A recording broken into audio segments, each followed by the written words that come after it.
based and some far away in others. Please sit here. For the sake of time, we will continue immediately. Underpinning all this, and I will keep my comments to a minimum to allow the speakers to contribute. Mr. Wojciech Wiewiórowski, the Assistant EDPS, the European Data Protection Supervisor. Data are underlying all this. And how can this work in a world where we want to protect his privacy? Well, ladies and gentlemen, dear data subjects, I should start my speech with. Well, that's definitely quite an interesting thing to have a lawyer at this place at the beginning of this discussion about the Internet of Things. I know it doesn't make my situation better, and it's not making my situation better the fact that I'm the officer of the European Union institution. But let me start from saying that the people who are right now involved in the privacy in the field of Internet of Things are absolutely aware of one of the facts. The fact that we envisaged in the strategy of the European Data Protection Supervisor last year. The data protection goes digital at the moment. It does not mean that the data goes digital because data went digital 30 years ago. It simply means that the law is not enough to protect the privacy, and it's not the main factor to protect the privacy at the very time. I absolutely agree with Commissioner Oettinger about the importance that the General Data Protection Regulation has, and also the changes in the e-privacy directive, how important they are to the environment that we create in Europe, that we create in the global scale. But actually what is the most important at the moment is the development of the technical tools in order to protect the privacy. I would love to agree with Ross about his idea, his vision of the future in 10 years. And I would love to agree with him about the need for the privacy protection and security protection for the next few years. Well, because the Internet of Things is something that will be with us. And moreover, we will love it. That is something that will drive our world better and will drive our world easier. So we cannot say that we will stop the development of the things because we have some concerns. No, it will develop anyway. I would love if it develops with the ideas that you had in the last slides that you presented, which seems to be the condition of sine qua non for the real trust to this kind of world. Because big data and the Internet of Things, big data means big responsibility.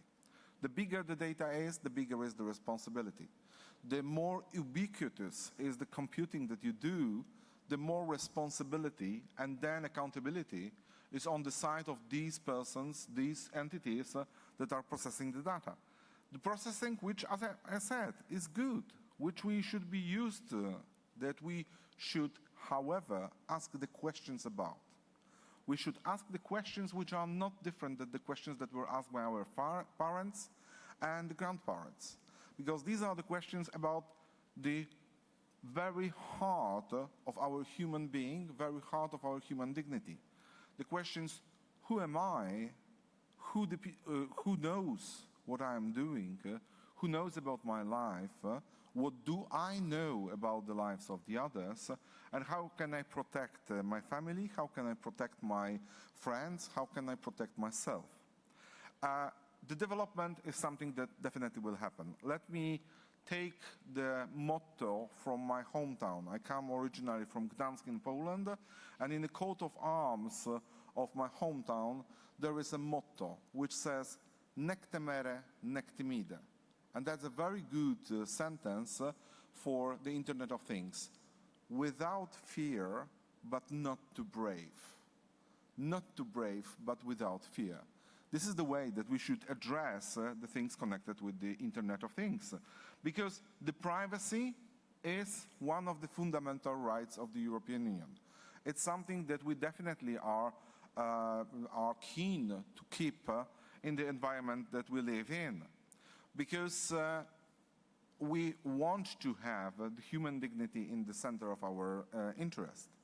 But how to do it at the times when all these devices that you said about will be around, but also the things like the things that we can expect in the mobile health world, like the artificial pancreas, like the thermomet puffs that we will put on our bodies, like the lens that are checking the blood, the level of sugar in the blood at the same time, like electronic nappies, my favorite one. Well, I'm a father of 2-year-old daughter, and I'm really interested in electronic nappies. The nappies that will say me that there is something in the nappies. What is this thing that is in the nappies? What are the features of this thing? What does it say about the health of my daughter? And the question that I would like to ask is it dangerous for my daughter that this data is collected? I would like to ask this question. And the immediate answer is probably not. Probably it will not change her life that somebody at some stage is collecting this data. But it's not necessarily the same true with the lens that are checking the level of the sugar in the blood.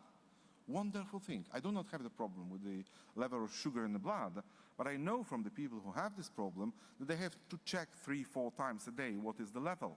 And now they have the linear information that they can check on their mobile device, on the computer, on their tablet or whatever else, and which gives them the real knowledge about what's going on with their body.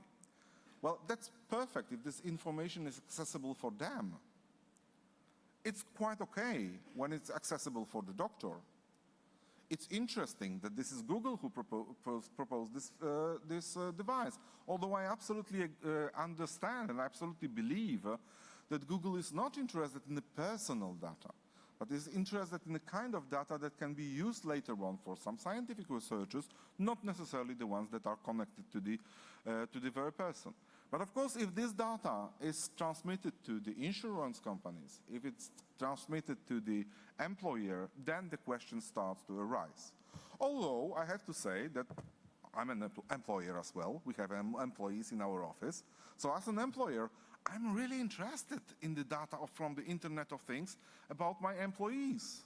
Of course, I will use it only for good purposes, only to make their life in the office more comfortable, to help them to work well for the sake of the society. Yeah, that's true. That's where I will use this data for.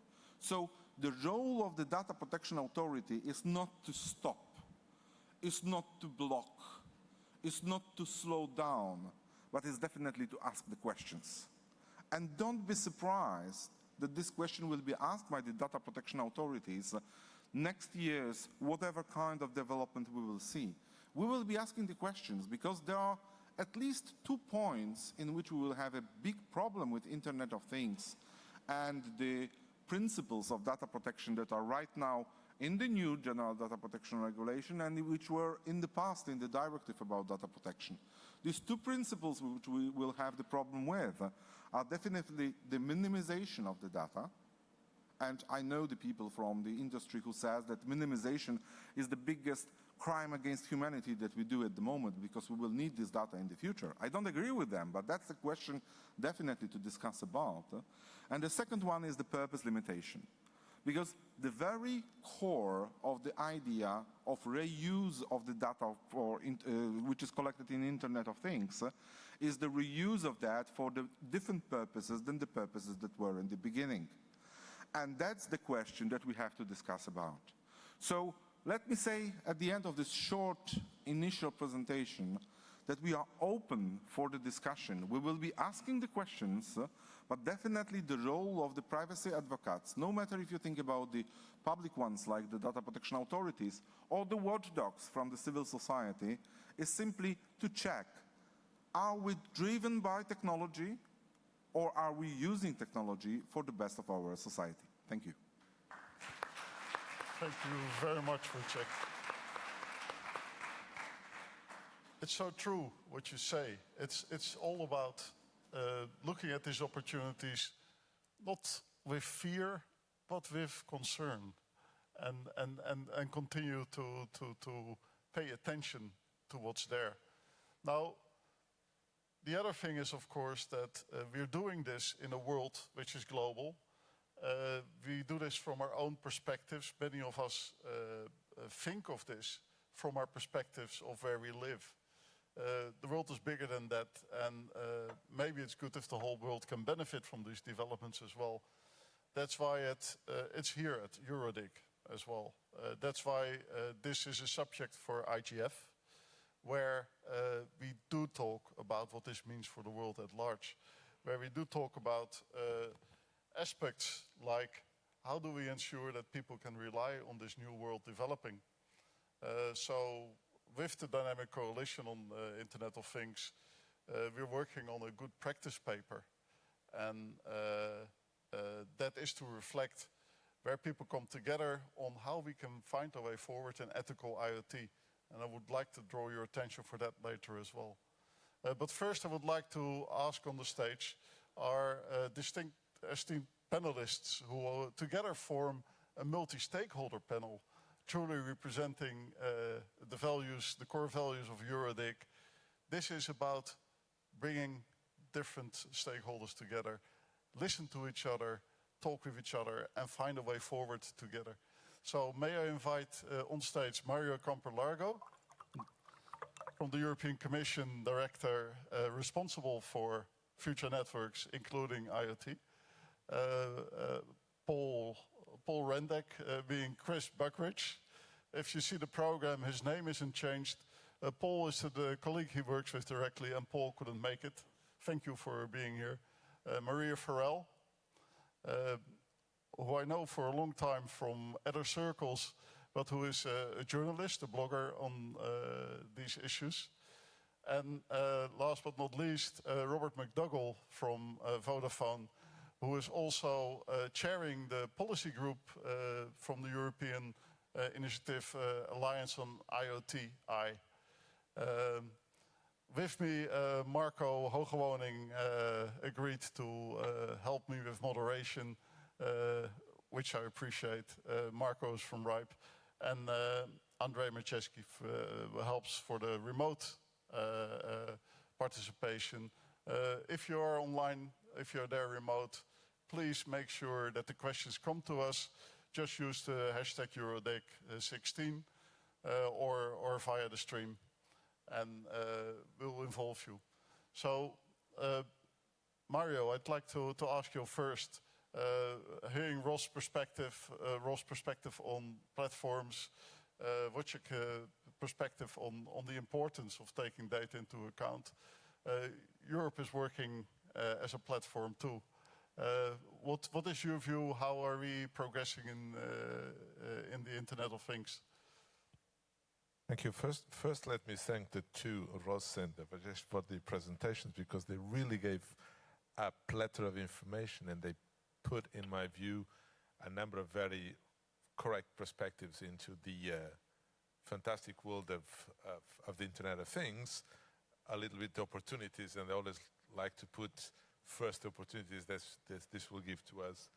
And it's also very interesting for me to be here just at the moment where, in the context of the digital single market, and in particular in the context of the digitization of Europe industry package that we published in April this year, where the IoT aspects are presented as really underlying all these efforts to create growth in Europe, to digitize the industry, to actually digitize our society and our economy. So I'm very glad that the introductions already point very much on the same direction. Two or three things just to say. I fully agree with the openness that we need, and being here in EuroDIG, obviously this is important to all the efforts that have been made to maintain the Internet open, the Internet of Things being a new generation and a new wave of Internet innovation should follow the important principles that kept Internet open. We in Europe sort of created three pillars that we believe that are important to ensure that Europe, rides on this important wave and takes the most out of Internet of Things.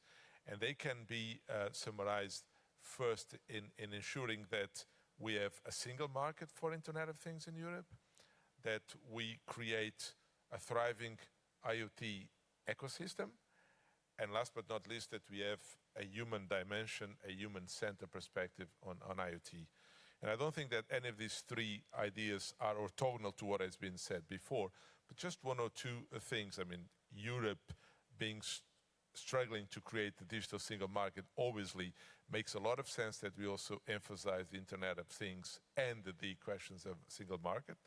They are not, what we need is to ensure that IoT devices can connect with each other seamlessly, no matter where they are in Europe. And obviously the questions that have been already highlighted about data protection, questions of liability, and also questions very, very, very much emerging issues like the aspects of ownership, stewardship of the data, how do we reuse the data? How can we compile non-personal data that has particular interest from an industrial economic perspective? Those are very important issues that need to be matured, and we are working on that, like our commissioner mentioned, in the context of the free flow of data that is also part of the objectives of digital single market that will come to announced by the end of the year.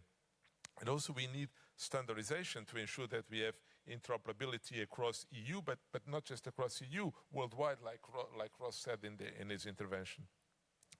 The second pillar of the ecosystem innovation is particularly important for me. Open platforms, engagement, open data, engagement of our youth, of our youngsters, of the most well-trained youth that we ever had in Europe to make sense of the data, of the sensors, in a way that none of us, not even Google, have thought in the beginning, because this is the basic principle of innovation ecosystems, is really amazing. I mean, and not just to create or to digitize, to create value in the current vertical sectors where Europe is important, but also to create cutting across value that comes precisely from looking into various sectors, because in fact the data or the information that we collect in one traditional sector may be as useful in another one as in the originally thought one. And in this respect, but I will leave later on Robert to speak, it's very important to have industry behind us, and I'm very glad that the Alliance for IoT Innovation that was created just 1 year ago by an announcement of Commissioner Oettinger received such a warm support from our industry. And the last pillar is just this human dimension, the human-centered dimension. Can we improve the trust on the system? Can we work on certification or trust labels? Work to be done. Work that cannot be that just theoretically, and that's why I'm very glad that in Europe, at this moment in time we are here, we are selecting a series of very large-scale pilots, be it in agriculture or in connected cars, be it with wearables or smart cities. And those will be the places where we go from one side to the other, where we involve the providers of technology, of communication, and also the ones that know the requirements in the various sectors to try to test the new business models, the questions of trust in practice, and try to develop those concepts from a theory to a practice involving more people, involving the industry, and making reality some of the dreams that have been put forward here today. Well, thank you very much, Mario. Very clear. I think it would be good, Robert, if you say how European industry has embraced this initiative of the Commission, but also looking probably to a more global level of contact in what has been done. Sure. Please go ahead. Thank you, Martin. So I'm Robert McDougall, and I lead on IoT within the Vodafone Group Public Policy team. Vodafone's passionate about IoT. You've heard already about some of the transformative capabilities of IoT, and that's a view we certainly share. And we are supporting the rollout of IoT across the EU, on an ongoing basis. But what I want to talk about actually is something we also feel passionately about, is that IoT applications are trusted, and that we engender trust and confidence from consumers in the use of IoT. That is one reason why Vodafone is one of the founding members of the Alliance for Internet of Things Innovation, the AIoTI, which was an association that was sort of facilitated by the European Commission last year. It now has approximately 500 members across various sectors of the economy. So really at the heart of the AIOTI is that in order to address any barriers that might impact on the take-up of IoT across Europe, industry needs to work together across various sectors of the economy and make cross-cutting policy recommendations. And Vodafone chairs the policy working group of the AIOTI. I just want to take a couple of minutes to highlight a piece of work we did at the end of last year. So we published a policy recommendations document that focused on 4 topics: privacy, security, liability, and also net neutrality. And I know that the focus of this panel is really about creating a sustainable IoT environment. So I just wanted to highlight some of our points and some of our recommendations on privacy. And in considering some of the potential concerns in this area, we looked at the Article 29 Working Party opinion, which highlighted, in an IoT environment, there are potential concerns around a lack of user control. Perhaps there may not be an interface through which a consumer can give meaningful consent, and also potential concerns around repurposing of data. We also set our recommendations very much in the context of the General Data Protection Regulation, which applies to the IoT in the same way as it applies to any other sector of the economy. And so we made 10 recommendations on privacy. Just to give you a taste of a couple, we highlighted the importance of privacy engineering.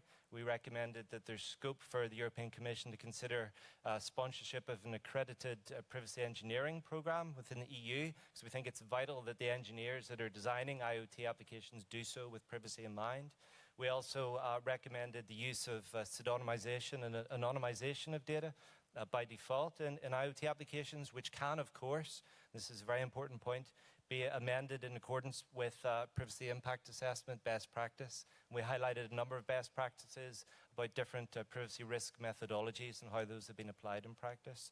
So I'll highlight those points just to, hopefully give you a sense of what we've done to consider some of the concerns, but also what industry has done to make recommendations to address some of those concerns, and those recommendations that apply across different sectors of the economy, whether it's in a smart cities environment, whether it's a wearables environment, whether it's in an agricultural environment.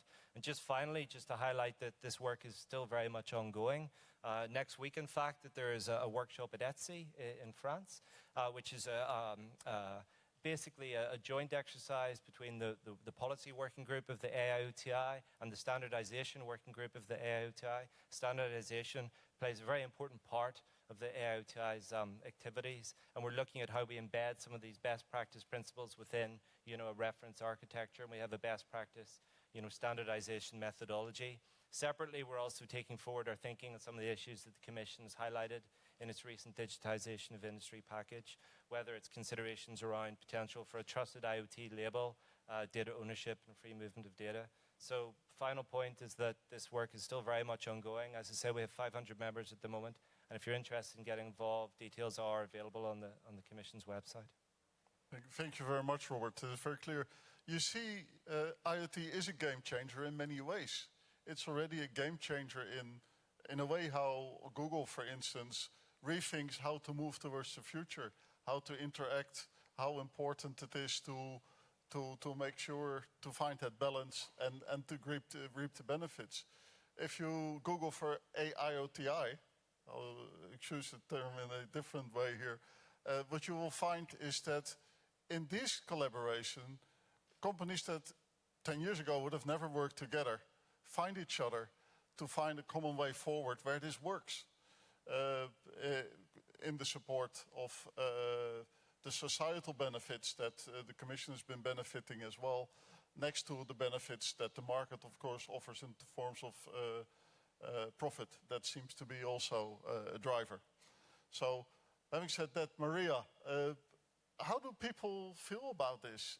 Because people becoming aware slowly, and should they do more, or are they getting up to speed? So last night I was enjoying a lovely drink, courtesy of Google, on that beautiful balcony, looking out over part of the city of Brussels. And as is my wont, I wasn't thinking, this is gorgeous. I was thinking, this is one of the last moments we are going to have in the next 5 to 10 years, beyond that, where we will be able to do this unobserved, where I will just be having a drink and that's all I'll be doing. My clothes won't be telling the washing machine that I've just spilt wine on my dress. I was drinking beer. It was not a problem. You know, I won't be wondering about the CCTV running the facial recognition under a general get-out clause from the data protection regime because of national security. I won't be, you know, in the years to come, I will be looking back at this sort of golden moment and thinking, those are the times we were unobserved. Those are the times our thoughts were our own, our conversations were our own. So I think when I think of IoT, I do think about all of these wonderful things. But I also think about the lack or the loss, the coming loss of our privacy. And I also think the data protection regime is inadequate in terms of how it deals with that, because when I'm in a public space, I'm not expecting to be private. I'm not expecting nobody to see me. But I'm not expecting to create sort of a data exhaust, like a fumes, you know, of data behind me that basically is saying who I was, that can be interpreted after the fact. So I think there's that side to it. But I think also, when I think about the Internet of Things, I think about it in relation to big data. I think about it in relation to, you know, sensor networks and a lot of the things that are happening in a way that are doing exactly the opposite of what we've been hearing about. So let's give you an example. Automation. So many of our middle-class jobs are going to be hollowed out by automation. It is a fact. A lot of the sales pitch about the Internet of Things is this will save costs. When we talk about saving costs, what we mean is about hiring fewer people to do the same work.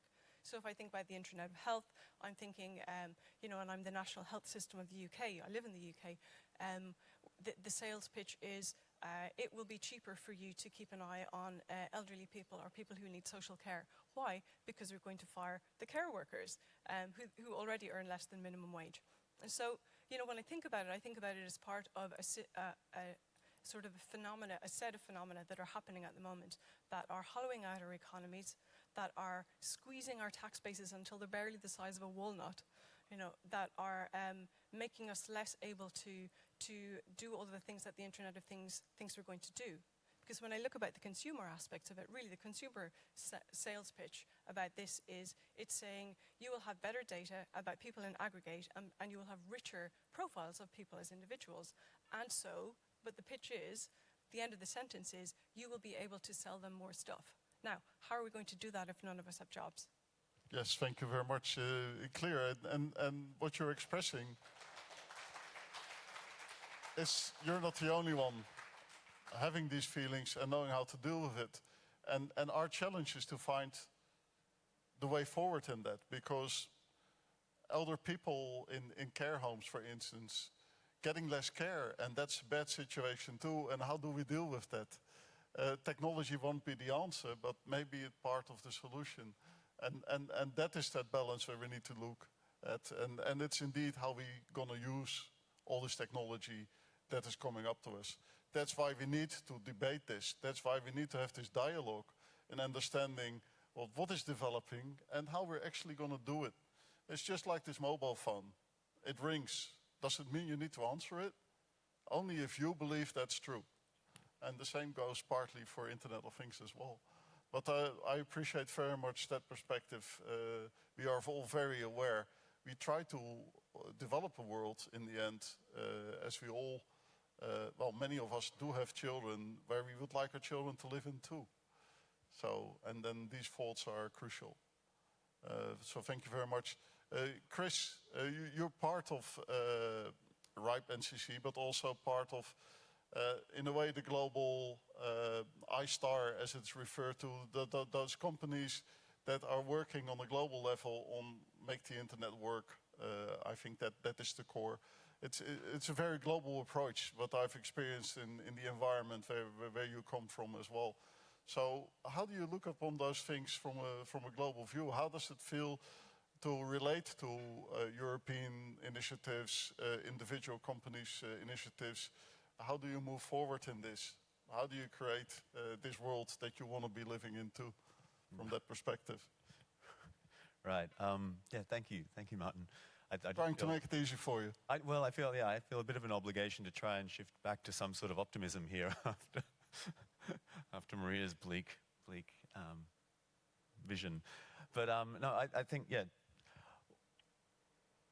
the discussions in that sort of that technical community, I think, have been, I think, a little more skeptical about this idea of Internet of Things than maybe in some other areas, maybe in some of the more marketing areas, or even some of those considering the ethical implications. And I think that's this question of, is the Internet of Things actually a thing, or is this just the Internet as it continues to grow? And I think from a sort of technical operator or developer perspective, it's a continuum rather than a disruption necessarily. But that's not to say that it doesn't bring new issues into focus, new challenges that have to be faced. And I think one of the key aspects there is that this sort of represents the network of networks, which was sort of a network of IP, Internet Protocol connected networks, bringing in sort of a whole host of new protocols, new forms, new devices that really sort of change things up, change the way the Internet perhaps connects to our lives, connects to how we use it. I think at that point, there are sort of questions about how do we define the Internet itself? What do we consider it just Internet Protocol connected devices, or are we looking at this broader ecosystem and saying that is the Internet, that's what we consider the Internet? And then in doing that, we have to think a bit about how do we see that Internet? What are the principles that have brought us this far? And that sort of open, inclusive policy-making approach that has been, say, the IETF, the regional Internet registries, other organizations in that ISTAR field. Is that something that's also been represented in the Internet of Things, where we're seeing a really rapid evolution of new vendors, new venues, new places where standardization is done that's not necessarily being done in that same open, transparent way?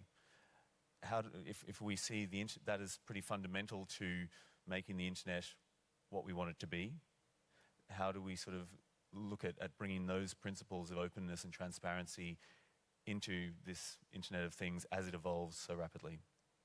Yes, thank you. Very clear. If you look to how standards evolve nowadays, and knowing where the Internet and IETF and that has worked from, IoT has developed a map of standard bodies, and it's amazing. If you look at that, it's like, am I on it? It's like 50, 60, 70 organizations. Again, reflecting also that all these converging sectors are coming together, and new ways have to be found, and people are very hard looking for that. In that complexity, it is difficult to be transparent as well, I guess. It is, and I would just say very quickly, I think AIoTI and those sorts of initiatives are a really useful step in trying to foster that kind of cooperation between competitors, which has been really fundamental to getting the Internet where it is today. Okay, Marco, I'd love to take it into the room. Do you think there's any questions there?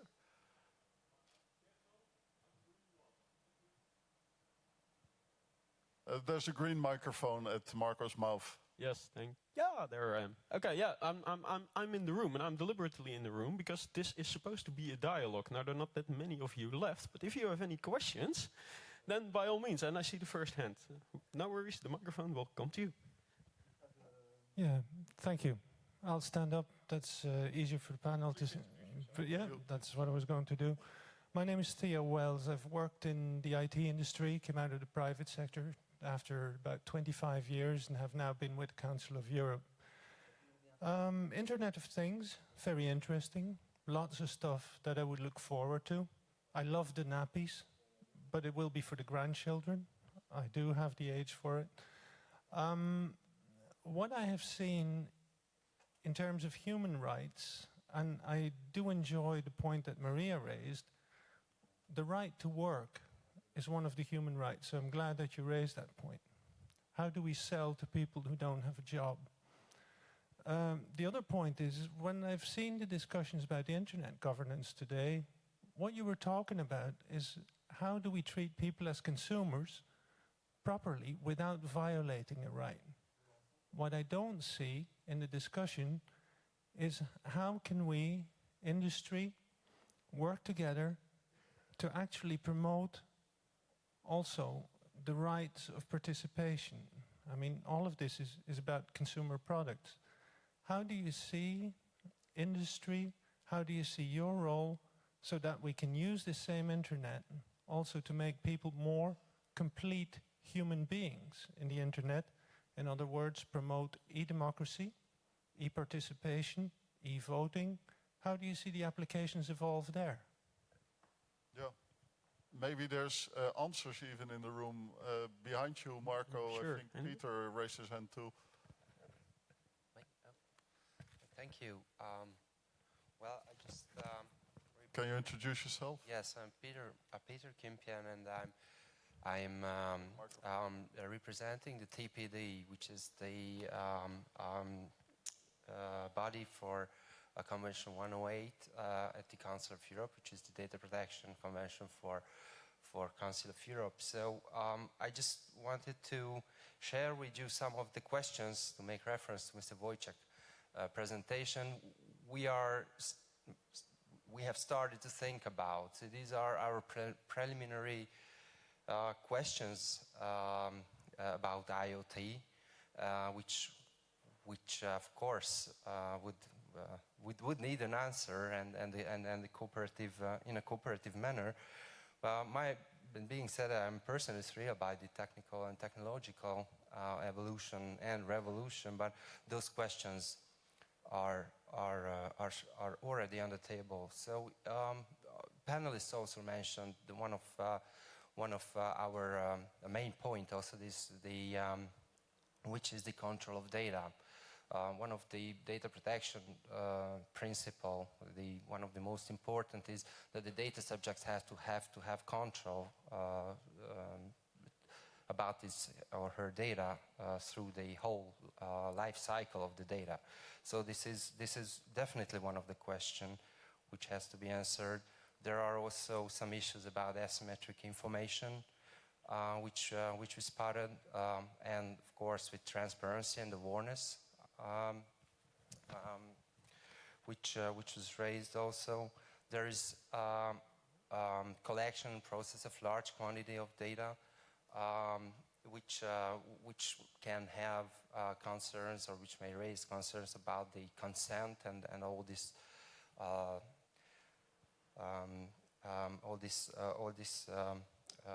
legal aspect of the informed consent.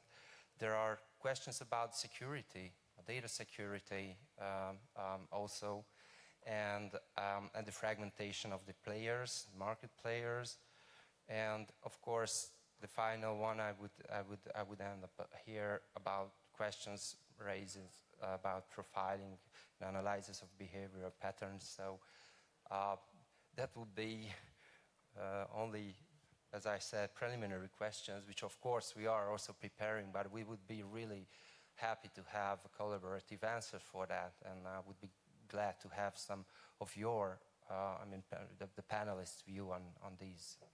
Okay, I'm inclined to now have a little focus on the human dignity, the privacy aspects, and then get back to the panel. Yeah. And after that, go to other issues. I've got one short question here after me. Also on this, on this topic? privacy, human dignity? Was this on privacy and data, or? It was on ethics. Then I would say we should. Ethics is okay. I would say no. Let's hear this. The word in your when you talk about data lifecycle, the one thing that sprung to mind is data waste. I'm gonna quickly give this gentleman the floor. Warning for the other side. I'm gonna come to you for the questions or the answers. Yes. Good evening, everyone. My name is Patrick Slaats. I work for the IEEE Standards Association. IEEE really favors privacy and security by design. I think that's one thing which everyone should take into account when implementing their services.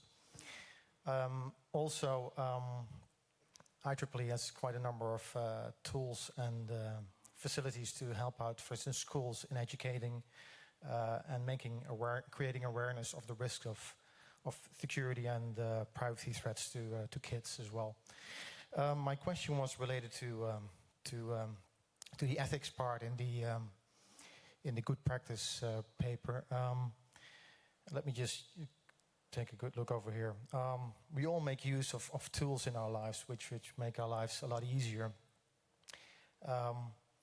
Like for instance a telephone, but phone can also be abused for heavy breathers, or don't think about the things we could do with a kitchen knife. But my question is, should we take into account ethics in our design, or is it something which should be just prosecuted in case it is applied or misused by a user or company? That's an interesting question. The questions that came up here, they resonate with you, right? Who of you would like to respond to that first? Well, if I can please. That's. If I can start just with a few words, because there were definitely the things connected with typically data protection issues. Well, definitely a lot of questions about Internet of Things have been already asked by the Working Party of Article 29 in the document which has been prepared in 2014. There is an opinion of the Working Party of Article 29. That's the body which gathers all data protection authorities from European Union countries. It's called On Recent Developments on Internet of Things from 16th of September 2014. Though I agree with all the questions that were asked there, you can find out easily that these are very basic questions directed to different players on the market, directed to those who are creating the operational systems for IoT, those who are creating the devices, who are creating the software, and then for the social networks that are reusing the data from the IoT. And these were the questions of 2014, and at the moment we can ask another ones, and we will be finding the other ones on the row. The problem is that we are not asking the questions only to the device creator or the software creator that we precisely know, because most of the examples that were shown so far, these were examples of one brand, one device that is used.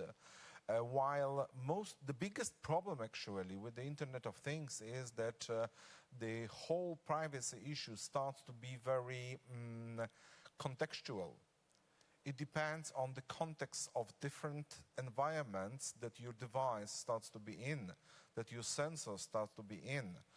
If you go into this room, the answer to the privacy questions will be different than in the corridor, because you start to interact with the sensors and with the devices which are owned and which are possessed by the other people in the room. So these are the questions which will be the most difficult. Is ethics possible to be used as a part of the answer? I would love to.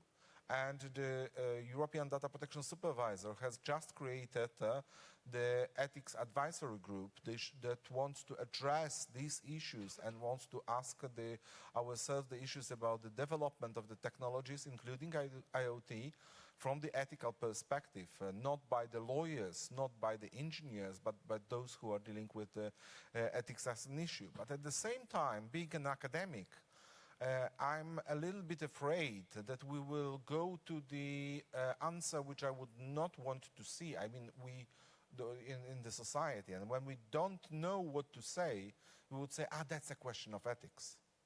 That's how often happens at the academic forums, that you discuss the thing, and in the end, when you don't know what should be the answer, you say, let's make more education. Let's take it from the ethical perspective. Yeah, I agree that are nice buzzwords, but the question, and that was rightly asked by you, talking about the ethics and the technical solutions, what does it mean in the technical field? What does the ethics mean in technical field? What steps you should take?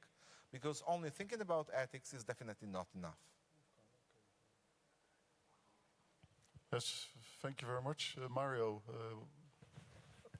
Just a reflection, because in fact what we are having here as a discussion is the broader picture, and I think that ethics belong to that discussion in the sense that what is right, what is wrong, how do we perceive. It's interesting because you started in your example saying that maybe the questions are the same that we raised years and years ago. And I was listening to Maria saying that this is probably the last time that she can be incognito, having a cup of coffee in the Grand Place. But my grandparents maybe have never been incognito because they lived in a village of 10 people. So everybody knew everybody. So we have also to put in perspective what is it that is is a fundamental nature in our life, and obviously the question of the right to work, the erosion of jobs, the replacement of jobs by other jobs. But this raises, in my view, also very fundamental questions to the society. Is the notion of the value of the job the same that we had a few years ago? I mean, what is the ambition of humans in this society? So there are very important questions that are raised here. Now, just a bit more concrete, I mean, we have launched some years ago a reflection under the label of On Life Manifesto, trying to understand precisely what the hyper-connected society, it was not specific to the Internet of Things, but basically the hyper-connected society, you know, IoT is now extending the boundaries to include millions of things or whatever in our day-to-day life. I mean, and those are very fundamental questions of philosophical questions, of understanding of the meaning of living together, of political nature. I mean, it's very important. I think that some questions about where there's remain aspects of e-democracy or how do we translate, how can IoT help or not in making more real some of the beliefs that we have in Europe and elsewhere in our Western democratic world. So those are very concrete things. Ones are instantiations of the others. And I think that what IoT brings, but what Internet brings, is that there is such an acceleration in the last few years that we don't have time to digest. Even in academics, I'm sure that have difficulty to digest these compressed time scales, and we don't have the ability to adapt ourselves. But we have also to understand that this compression will continue. I mean, you know, IoT, with us being able to understand it fully or not, will find its own way, because people will find good things on that one. They will find also bad things, and there will be always a balance between that. But the society, I mean, also the perception of what is good and bad is different from me and will be different from your daughters or from my grandchildren. I mean, so it is really, we are now discussing at the core of the very basic societal principles and understanding of it. No, clear. And I don't hear you say it's not important, not at all. It's just that it's an address, something that needs to be addressed. If we talk about ethics, maybe we need to define it. But I'd like to see what's happening on, because time flies. Grace to the organization. We can go on to 6:45, which is the time the buses leave. But I would like to know what's happening online, Andy. Hello. Share so I've been looking at the feed for the streaming thing. No one's commenting on that, but they are all commenting on Twitter. So I don't have any specific questions, but I have the feel of the people. Some are happy with the session, but there are also some people who are expressing their fears in terms of, but not only IoT, but in terms of privacy. Some consider that IoT may become a form of slavery in terms of the privacy of people. Some fear that IoT may transform people into vendible goods, which already happens in kind of a way. There is a general skepticism on this, and a specific person actually commented, Marco Pansini, actually commented that it feels strange to be called not a person or gentleman, but a data subject. So. Okay.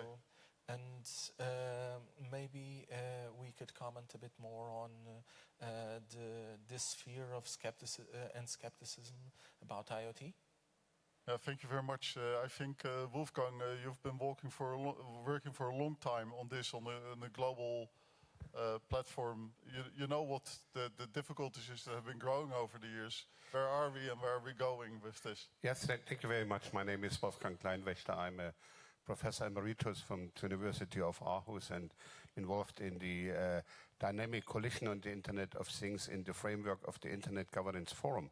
And you know, in the Internet Governance Forum, and also Mr. Oettinger today praised the multi-stakeholder approach. So that means we will achieve sustainable results only if all stakeholders are involved. So the Internet of Things has not yet really an institutional home for policy development, you know, if policies are needed for this. So what I've seen now is in the alliance. You are chairing the working group on policy.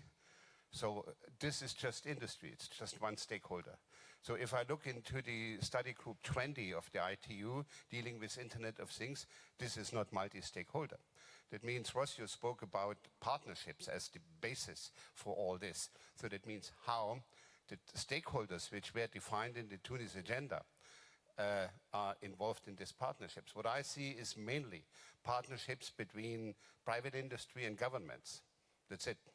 So that means and this brings us back to the problems raised by Maria. If you do not include civil society organizations in policy development, then you will have a problem. So that means you have to find, I would not say rough consensus, I could say a golden balance or something like that, to take these concerns into account by moving forward. And certainly, while the technical issues are technical issues, but we know from the debate the last 20 years that technical issues have policy and social implications, and you cannot ignore this. So that means it's difficult, it's complex, so that nobody has an answer. That's the exciting moment in history, that you have to invent something, not only new technologies, but also new ways of framing it and policy making. Thank you. I've got one more question. Yeah, one more question from the room, and then I'll ask you to think of a tweet you would send out on what you found here. What is the message you take away? And okay, 2 tweets is possible too. They're still limited to 100. Can I then make a suggestion for the second tweet? But I actually would like to know in the end from the panel, and then hooking up what Wolfgang said, sorry for hijacking the mic for my own thing, how far do you think are the existing institution and the existing platforms suited to have this IoT discussion, and how much do we need to establish new ones? Wout. My name is Wout Naters. I'm a consultant, but also working for the NL IGF, the Dutch National IGF, on the Internet of Things. So I did a workshop at the IGF last year and hope to do one this year. On the basis of that, I got 3 questions. The first one is to Ms. Farrell. We did exactly that workshop last year, and the main concern that came out of the group in the room, there were over 100 people present, was that politicians do not really understand what is changing in this society. So our follow-up workshop, hopefully for this year, is how do we engage politicians? Do you have any ideas on that? Another one is the Internet of Things. I think it's a euphemism. It's about data. So why not give it the right name? Internet of Data, because that's what all these things are doing, just collecting data. So from the industry and also from a privacy point of view, what do you think about the new term? Because it's a euphemism. The third one is, I heard the Mr. from Google say, Mr. Lajeunesse, this is a secure environment in your presentation. But you're looking forward at 2026, I suppose, because at this point in time, we know the Internet of Things is not safe, whether it's Barbie dolls or PlayStations or TVs that listen in to conversations or being hacked. It's just not safe. So how are we going to raise that barrier that it's something we can trust? And the fourth one is, do I get an option out when I don't want this touch my clothes or whatever, or my refrigerator to tell me when to buy something? Do I get a knob saying, I don't want this? So is that an option? So that's 4 questions, and thank you for that. Opting out of the IoT environment, beautiful. I'll give you a little bit more than 1 tweet, seeing the character of the 2 questions that came. But maybe keep that tweet for your last remark. Please, maybe just go down the row. Then you know that it's coming your way. I mean, I certainly feel and hope that, to address your last question, I always say the great thing about technology is that we get to define and determine how we use it. I'm not on Twitter, for example. The reason why is I spend enough time looking at screens in my life as it is now. I don't want to feed the beast. That's how I think about it. You're on Twitter, and I've been criticized for that, but for me, it's a conscious decision. I spend too much time, I feel, interacting with devices already. I want to spend more time interacting with people. I read the newspaper in paper form. The reason I do that is because I like the serendipity of turning the page and exposing myself to something that if I'm online, it's harder to do. So I see a world in which, and in my presentation, I was asked to just sort of raise possibilities and sort of be provocative and raise some questions. I do not see a world in which we are all going to be forced to do this. And I think consumers will continue to have a choice, users will continue to have a choice, and hopefully they'll use it and use those options. Options like turning the device off or using it when you want to. Like I do that with my phone all the time. When I'm talking to my nieces and I'm hanging out and taking them to the zoo, I turn my phone off.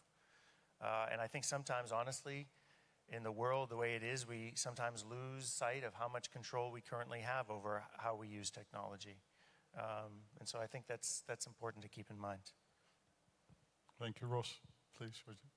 Well, saying, ladies and gentlemen, dear data subjects, I was joking just about that, about the fact that we are trying to change these people that we meet in the internet into the data that we are going to process, which definitely is not something that I would expect. And my first tweet would be that the data is not the commodity. This is not something that we found in the coal mine.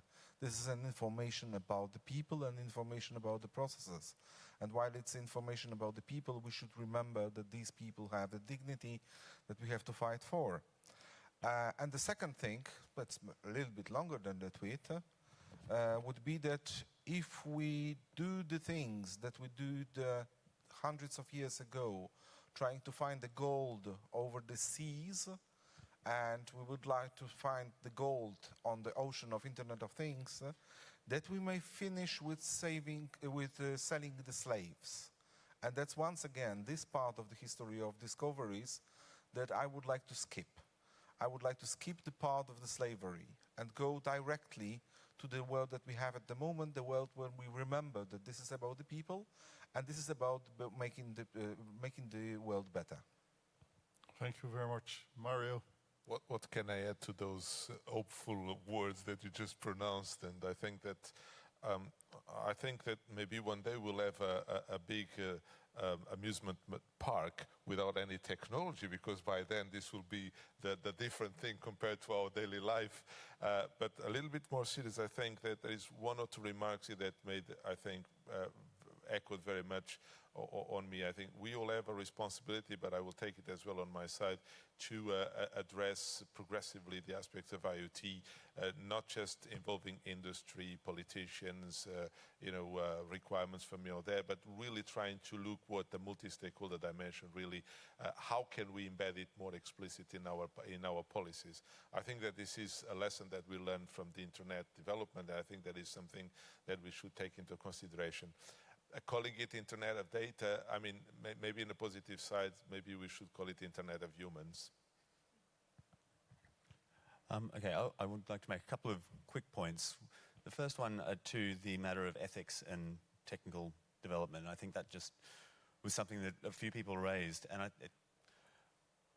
in terms of the technical community and the work that community does, I think it's interesting to go to a quote that actually Vint Cerf said a few years ago, talking about IPv6 deployment actually, which as an RIR employee I'm contractually obligated to mention. But he talked about IPv4 being essentially the experimental network, and that deploying V6 meant a production network, and that was where we were getting to, a production network. And I think that sort of dichotomy actually also works a little bit with Internet of Things as well. The fact that these devices are so embedded in our lives means that it's a production network. We can't think of it as an experiment anymore, and that does place some ethical obligations or changed obligations on the people who develop this technology, on the people who operate it. So that's something that needs to be considered. I think the other issue, and it does come back to ethics as well, is the sort of open transparentness of that development, the development of standards and protocols. That's really a key to informed usership. And when Ross talks about sort of turning off devices, I think that's one aspect of us being able to be in control of this Internet of Things, not be controlled by those devices. And using open standards, or at least publicly inclusively developed standards, I think is a key to that. So in terms of the tweet, sorry, I will stop now. Tweet, I would say, would be that we need to proactively and strategically evolve our governance structures, and we need to do it fast. Excellent. Thank you very much. Right. Maria. Okay, so I grew up in a small Irish town and I went to a convent boarding school. There is nothing you can teach me about lack of privacy. But more seriously, and I actually, for dystopic vision, I actually have a very cheerful demeanour. I think we can agree on that. Anyway, look, so to get to some of the questions, what's meaningful consent? What do we do? How do we deal with information asymmetries? How do we do e-democracy, e-citizenship? That was from the gentleman that gave us the expression, I think, this morning, the Internet of Citizens, which I really liked. I think we do that by being really honest about ourselves, that this is not a sort of a technocratic question that we can resolve by talking about data and by talking about business process and by talking about supply chain and procurement and all of those things. I think this is a question and a set of questions that we resolve by being really honest with ourselves. What we are fundamentally talking about here is power. We are talking about who has power in a relationship when it comes to information about their lives, who has power in an employment relationship, who has power in a citizen-government relationship. To the question about how we engage politicians about this, obviously proactively try and give them information, etc., etc., etc. I will tell you that I live in the UK, I'm Irish, but I live in the UK, and I do find when I think about how we create our future narratives, the narratives of our future that are not dystopic, and that are not about everything getting worse, about every aspect of our lives, the stuff of our very lives itself being monetized. I think it's really hard to describe those to politicians because I find the political class in the UK is pretty sanguine, really, when it comes to narrowing the space of political dissent. It's pretty sanguine when it comes to ambient surveillance. It's pretty sanguine when it comes to a lot of the structural changes in our economy that are narrowing people's opportunities and their prospects for full and rich lives. So I think we are really pushing uphill when we do that, but we have to. It's a moral obligation. We can't not do it. So I think we have to have a conversation that is very much, let's be honest with ourselves. We're talking about money here and we're talking about power. And to have that conversation, we have to have people in the conversation who do not have a lot of money and who do not have a lot of power. And so I think that needs to be our starting point. Okay, my tweet would be inspired by the comment about sort of data is something different to a commodity. It's not found in a coal mine. Actually, I think there's a really interesting parallel here of the extractive... I think you're at 140 characters. Oh, whoops-a-daisy. Okay, so big data. It's, let me see, 140 characters. It's not the extractive industries, it's the data extractive industries. And we didn't get to making those behave themselves by asking them to be looking at harms-based common sense approaches. Sorry to be unkind.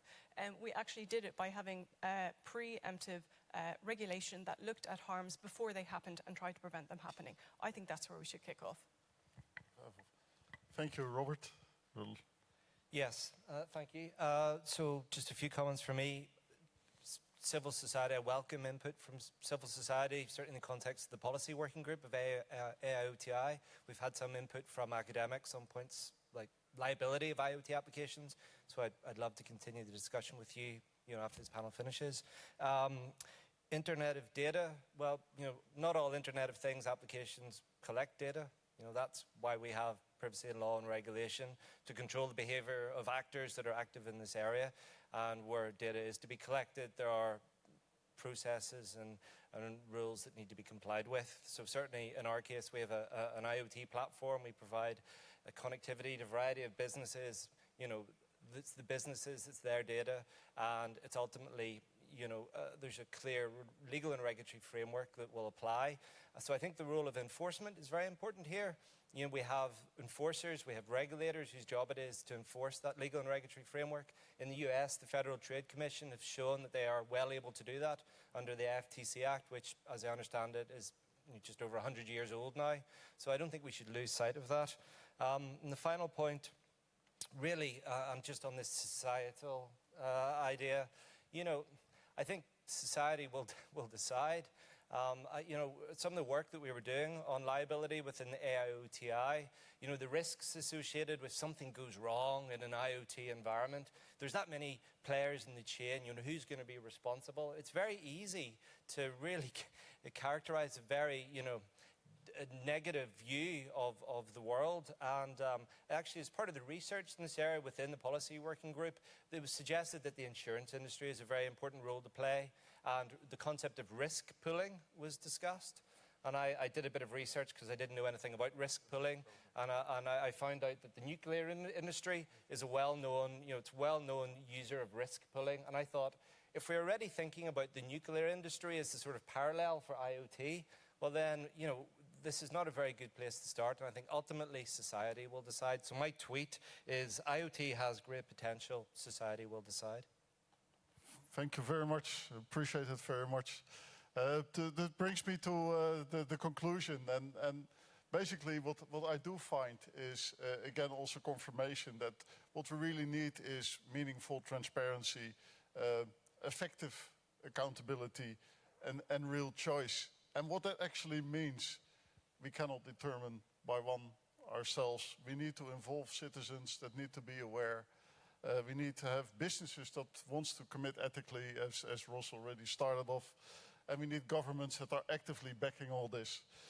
So just a final thought I would like to leave you with is, what if, maybe not 10 years from now, but 15 years from now, our environments are fully IoT enabled, and they're not only observing us, but also doing things for us, and they're learning how to take care of us. They're learning what is best for us. So how would such an environment be? Do we need a law of ethics for the learning IoT networks for the future? But thank you very much for your attention. Thank you very much for your excellent introductions. And reality is, it's happening, we're building it, and we're building it together. Thank you very much for your time, and please do leave the building within the next... Oh, sorry. Emily, please. Well, what a handover. From such a fascinating discussion, I've got two really, really, really important things to say to you. They are important. We have to leave now.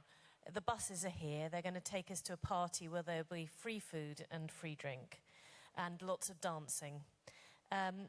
We have to be out of here by 7 o'clock, or we're going to spend the night here, or something awful will happen. Tomorrow morning at 8 a.m, there's going to be a hot topic session on the right to be forgotten. That's not in the programme, so that's an additional session for early birds, 8 a.m, be there or be square.